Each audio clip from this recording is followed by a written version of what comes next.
So, The Rock wants Cody Rhodes' soul. This was the most cryptic promo from The Rock that I can remember. From the final boss, definitely. Like, it feels like the final boss, you like it or not, he's been pretty straightforward. There hasn't been too much room for confusion as to what he's doing.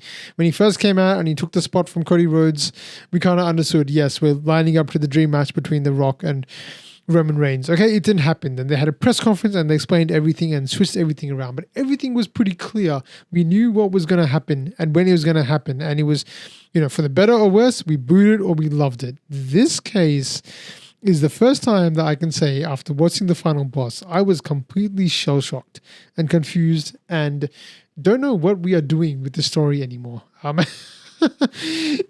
sure I'm not alone in feeling this. So guys, in the comment section, let me know. Am I the only one that feels this? Or are you guys also feeling this? Looking online, I'm not the only one that's feeling this. But in this video, I'm going to try and break down what exactly happened here with The Rock and try and understand what they're trying to do here with the new storyline. It seems like a pivot. It seems like The Rock is going to be involved somehow. I'm going to break down exactly what The Rock said and try to understand exactly what he meant by a lot of the things he said. So they're obviously leaning into the TKO element this time, which we thought might play a bit of a role in last year's WrestleMania. Like, I don't think we saw any of that. We saw The Rock, every now and then he'll tell the referee, like, I'm your boss, I'll fire you. Or, he'll threaten Triple H for a small segment. Or things like that, but we didn't really get the follow through, especially on Cody Rhodes' side. Like, we got a little bit of it teases, but it never really went into the storyline that much, I feel. So maybe this time around they're trying to do more of a corporate angle here and actually position The Rock as not just being the final boss as a character, like a wrestling character, but actually be a position of authority. So he actually has, a role that's beyond beyond the character that he plays in the ring. So we could do something there, and I feel like they are leaning into that a lot more through this promo. Now, I don't know, The Rock kept saying things like, you are, you are the champion, you are their champion, you are the champion, the WWE champion. He kept saying this. Now, the part that he kept saying was, The Rock is here, and Cody, you are here, I want you to be here. Now, this is really confusing to me. Like, I don't really know what he's really making out, what he really means by this. So he wants to elevate Cody above The Rock.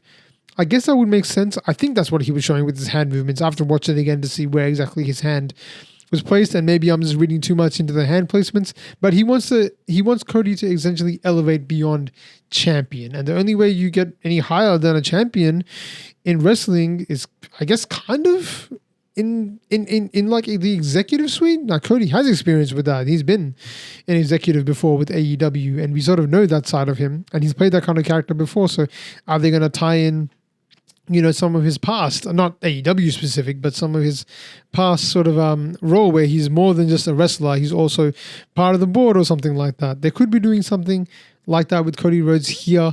The other thing that I'm thinking is, because we all know that it seems like it's going to be either, the popular opinions right now it's going to be either CM Punk or John Cena that is going to have a match with Cody Rhodes at WrestleMania. Now you have all three of them are pretty huge baby faces. I don't think they can turn CM Punk into a heel no matter how hard they try at this stage. CM Punk is locked in to be a babyface. Whether you like him or not, he's in that position where he can do anything and people will always appreciate him and always applaud him. So turning him heel, unless he has like a final boss moment himself and turns into somebody that we haven't seen before, then yeah, I can't see CM Punk turning heel. Now, John Cena will never turn heel. Like that's what it is, especially this late into his career. How? This is the final time we're seeing John Cena. So there's no way you can turn John Cena heel. So the only person you can turn heel in this case is Cody Rhodes. Now, I know Cody Rhodes is an ultra babyface right now. I don't feel like they're going to turn Cody Rhodes a heel in the traditional way. It's going to be a bit of a different take on what a heel is. And I've been speaking about this for a bit every now and then on our videos. Cody Rhodes has planted seeds of how he has a bit more of an edge to him. And we've seen him be a bit of a different character over the last few weeks. That segment he had with CM Punk a few weeks ago was just like, if you compare that segment with what we saw with The Rock today, wow, worlds apart. That segment tied back to legacy. It was so precise and so sharp, and we knew what they were doing with that segment right there.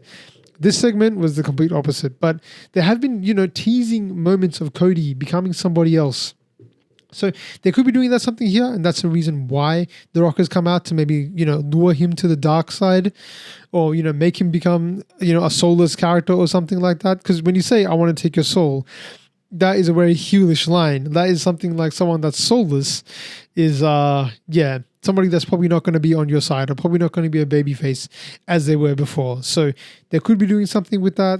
Other than that, look, The Rock's character is another thing I'm really sort of getting confused by now, because within this promo itself, it seemed like he was a heel and babyface at the same time.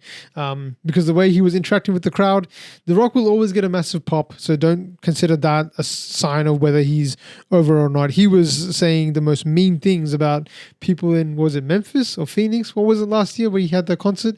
He still got a pop. He still got a huge applause when he came out, even though at that point he was deep into his character. But I don't know if The Rock is going to stay a heel or not now at this stage. I'm going to assume he is. He didn't have his title belt, and he also didn't talk about the title belt either. He didn't talk about how he was coming after Cody Rhodes' belt anymore. So that is something that he's probably not interested in anymore. The bloodline stuff seems like it's a thing that's been pushed to the side too, because The Rock didn't have any interaction with Roman Reigns, no mention of Jacob Fatu, no Solo Sikoa, nothing. The bloodline stuff, I don't think we're going to explore the bloodline and The Rock this time around. It looks like the focus is going to be more on The Rock and the influence he's going to have on Cody Rhodes going forward. The other part that was really cryptic about this segment from The Rock was he kept mentioning how he wants Cody to be his champion.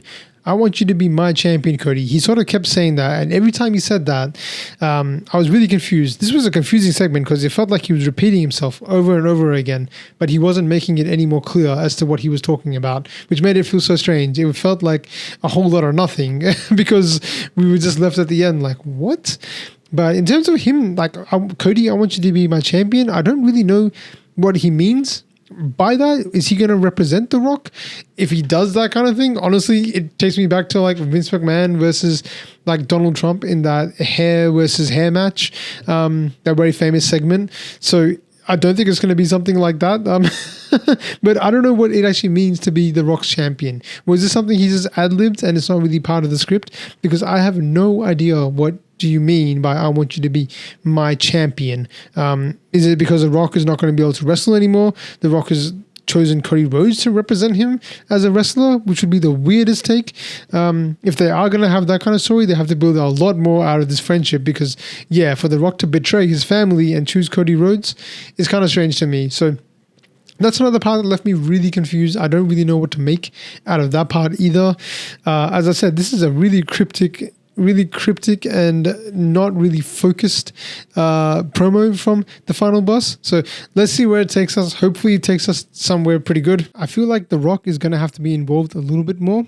I'm being optimistic here. I hope he returns more and gives us a more precise and definite kind of promo this time, instead of sort of just stalling or being really convoluted in his delivery. I hope he's more direct and he's just asked Cody for an answer or something like that. Are you on my side or are you not on my side? Or he's trying to lure him into his side. And maybe, at the end of the day, this is one big elaborate scheme of The Rock's to basically turn Cody to the dark side all the way from last WrestleMania. If they can, retcon some things and, maybe use that, basically that lackluster segment of his from the Netflix debut. Maybe they can salvage something from there and actually make it make sense somehow. Maybe that's what they'll do in this case.